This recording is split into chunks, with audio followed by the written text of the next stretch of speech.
कि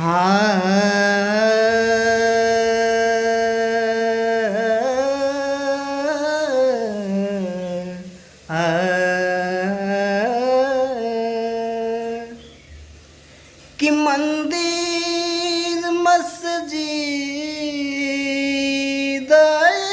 एक समान, पत्थर में नहीं खन भगवान। भगवान भाव में बोले। एगो संत के विचार बा, कवि के माध्यम से बताओ तरे कह तरे का।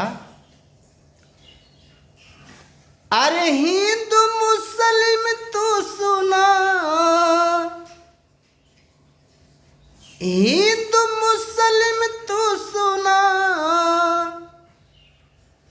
कैसे भी पता टरी,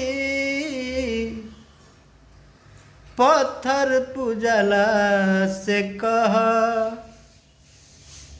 कैसे मिली है हरी, पत्थर पूजला से कहा कैसे मिली है हरी, पत्थर पूजला से कहा कैसे मिली है हरी, पत्थर पूजला से कहा।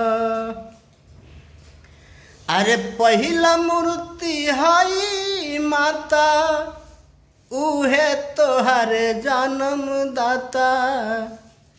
पहिला मूर्ति हई माता, उहे तोहरे जन्म दाता। सेवा करके उनकर पीला, अरे पीला हो, सेवा करके उनकर पीला, सेवा करके उनकर पीला। अमृत के गगरी, पत्थर पूजला से कह कैसे मिली है हरी, पत्थर पूजला से कह कैसे मिली है हरी, पत्थर पूजला से कहा।